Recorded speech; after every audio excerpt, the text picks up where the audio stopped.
एक छोटे से गांव के कोने में रहते थे रामू काका और गौरी अम्मा। दोनों अब बूढ़े हो चुके थे, हाथ कांपते थे, कदम धीमे पड़ चुके थे, लेकिन दिल में अब भी मेहनत करने का वही पुराना जज्बा धड़कता था। सुनो जी, बस आज के खाने भर का ही सामान बचा है, कल हम क्या खाएंगे? हाँ गौरी, मैं कल काम ढूंढने जाऊंगा, लेकिन बताओ हमारे जैसे बूढ़ों को अब खेतों में कौन काम देगा? आप कोशिश तो करो, हो सकता है कहीं छोटा मोटा काम मिल जाए। कुछ भी मिलेगा तो हमारा गुजारा चल ही जाएगा।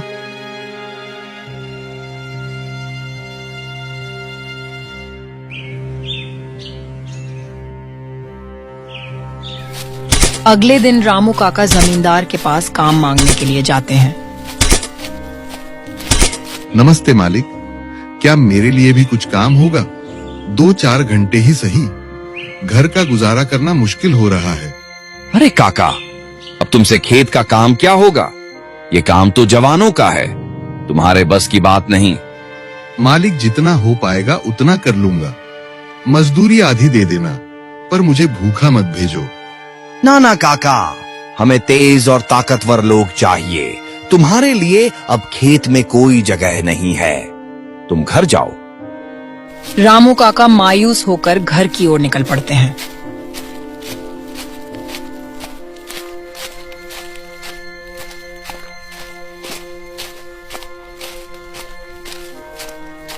सुनो जी, काम मिला क्या? जमींदार ने कुछ कहा? गौरी, उन्होंने साफ कह दिया, हमारे जैसे बूढ़ों को अब कोई काम नहीं देगा। कहते हैं खेत का काम जवानों के बस का है। तो फिर हम क्या करेंगे रामू? घर में तो अब खाने भर का भी अनाज नहीं बचा है। पता नहीं गौरी, सच कहूं तो अब समझ नहीं आता कि किससे उम्मीद रखें।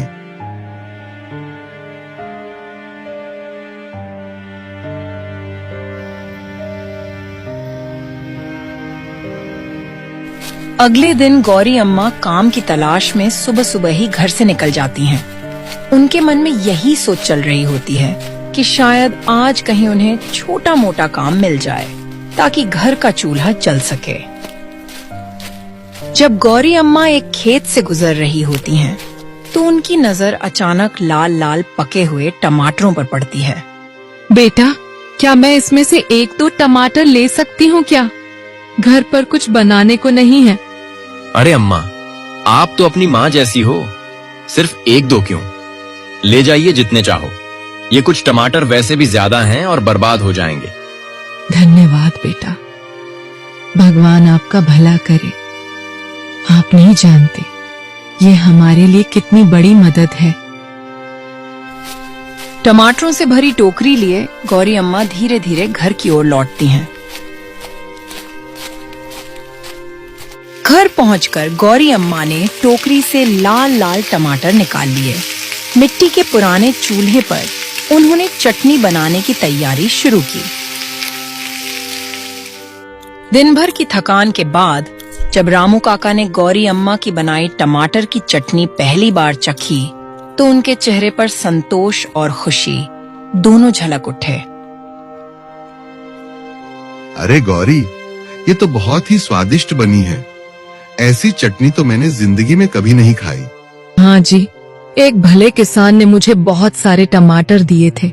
मैंने सोचा क्यों ना आज कुछ नया बना लिया जाए। अरे वाह गौरी, तुम्हारे हाथ का स्वाद तो कमाल है। अगर ये चटनी दूसरों को भी पसंद आ गई तो हम इसे बेच सकते हैं। ये तो अच्छा विचार है। एक काम करते हैं, कल से टमाटर की चटनी और रोटियां गांव के बाजार में बेचना शुरू करते हैं।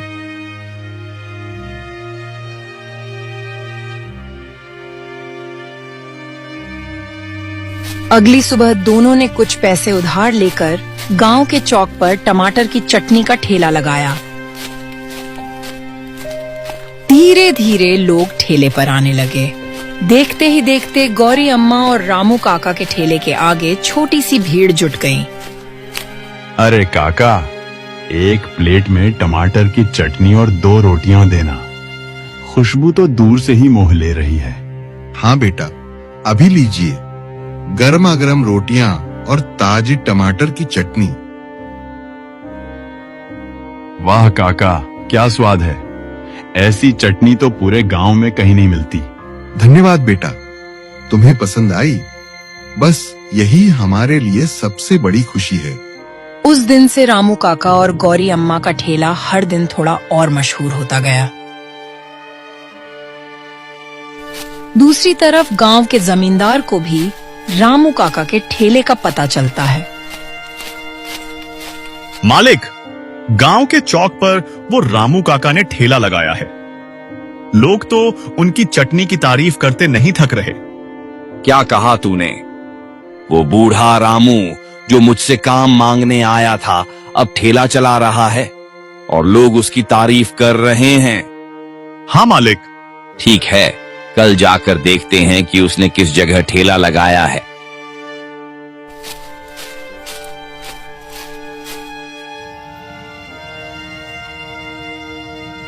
अगले दिन जमींदार रामू काका और गौरी अम्मा के ठेले पर आता है।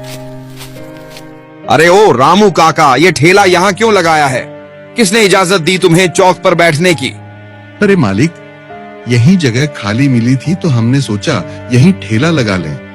किसी का रास्ता तो नहीं रोक रहे, बस पेट पालने का जरिया बना लिया। ये जगह मेरी है, समझे तुम लोग? अभी के अभी ये जगह खाली करो। मालिक, ऐसा मत कीजिए। हम तो पहले ही बहुत मुश्किल से अपना गुजारा कर रहे हैं। अगर ये ठेला भी हटाना पड़ा तो हम बर्बाद हो जाएंगे। हम किसी से मुकाबला नहीं करना चाहते मालिक, बस 2 वक्त की रोटी कमा लें, यही हमारी चाहत है। मुझे तुम्हारे हालात से कोई मतलब नहीं। मैंने कहा ना, ये जगह मेरी है, खाली करो इसे।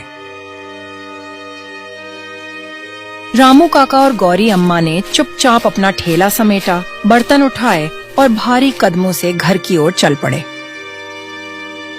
घर जाकर दोनों उदास मन से बात कर रहे होते हैं। रामू जी, सब खत्म हो गया। वो ठेला ही तो हमारी उम्मीद था। अब क्या करेंगे हम? गौरी, मेरा भी मन उदास हो गया है। शायद इस गांव में हमारा दाना पानी खत्म हो गया है। तो अब हम लोग कहाँ जाएंगे? गौरी, मुझे लगता है हमें दूसरे गांव में ठेला लगाना चाहिए। हाँ ठीक है, जैसा आपको ठीक लगे।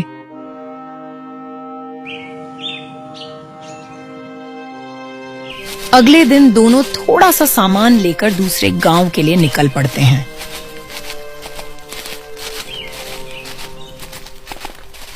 दूसरे गांव जाकर वो उस गांव के मुखिया से मिलते हैं और उनसे कहते हैं, नमस्कार मुखिया जी, हम पास के गांव से आए हैं। यहाँ पे ठेला लगाना चाहते हैं। कृपया हमें ठेला लगाने की इजाजत दीजिए। तुम लोग कहीं चोरी चकारी या कोई वारदात करके तो नहीं आए हो इस गांव में? नहीं मुखिया जी, ऐसा कुछ नहीं है। आप चाहें तो हमारे गांव के मुखिया जी से पूछताछ कर सकते हैं। ठीक है, मैं भरोसा करके तुम्हें रुकने की इजाजत देता हूँ, लेकिन ध्यान रहे कोई गड़बड़ ना हो। धन्यवाद मुखिया जी, भगवान आपको खुश रखे।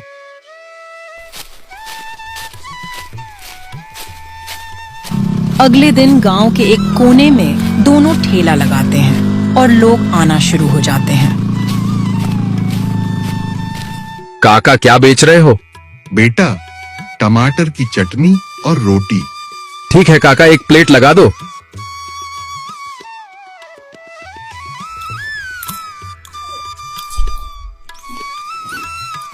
काका, ये चटनी तो बहुत स्वादिष्ट है। मुझे 2 प्लेट घर के लिए भी दे दो। हाँ बिल्कुल, मैं अभी पैक कर देता हूँ।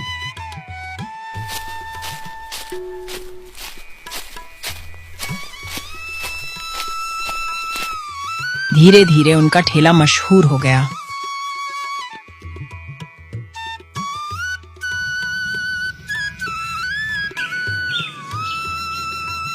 कुछ दिनों बाद दोनों ने एक ढाबा खरीद लिया और उसे चलाने लगे।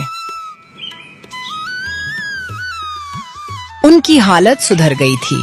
वे अपने नए घर में बैठकर बातें कर रहे होते हैं। गौरी, देखो कैसे हमारे दिन बदल गए। कभी हमें 2 वक्त की रोटी नसीब नहीं होती थी और आज देखो हम एक और ढाबा खरीद सकते हैं। हाँ रामू, सब भगवान की कृपा है। मुझे लगता है अब हमें अपने गांव वापस चलना चाहिए।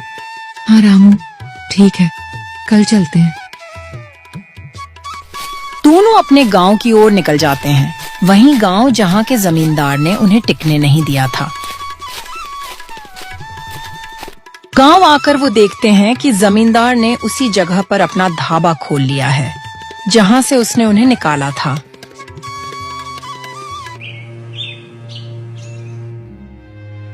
अरे रामू काका, क्या हुआ? क्यों आए हो मेरे घर? मेरे पास तुम्हारे लिए कोई काम नहीं है। नहीं जमींदार साहब, मैं यहाँ काम मांगने नहीं आया, मैं आपका ढाबा खरीदने आया हूँ। तुम्हारे पास इतने पैसे कहाँ से आए? मैंने मेहनत से कमाए हैं। सब लोग तुम्हारे जैसे नहीं होते। जमींदार कुछ सोचता है। वैसे भी ये ढाबा इतना अच्छा नहीं चल रहा, इसे बेच दिया जाए। ठीक है, कल पैसे लेकर आना। रामू बहुत अकड़ रहा था, इसे सबक सिखाना पड़ेगा। अगर रामू के पास इतने पैसे हैं तो मैं आज रात ही उन्हें चुरा लेता हूँ। यह फिर सड़क पर आ जाएगा।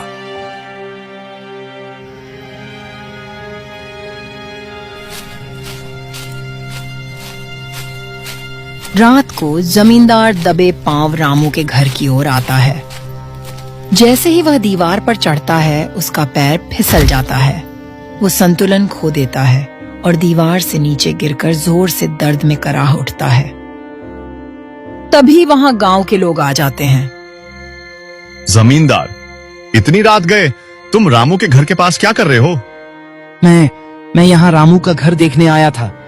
सच सच बताओ, वरना हम लोग अभी पुलिस बुला लेंगे।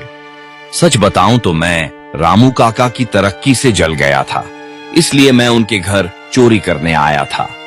मुझे माफ कर दीजिए, मैं अब से कभी ऐसा नहीं करूंगा। जमींदार साहब, आपके पास तो सब कुछ है, फिर भी आप ऐसा काम कर रहे हैं। चलिए, फिर भी मैं आपको माफ कर देता हूँ और दूसरों की मदद करना सीखिए। जमींदार शर्मिंदा होकर वहां से चला जाता है। उसका सिर झुका हुआ था, आंखों में पछतावे की झलक थी।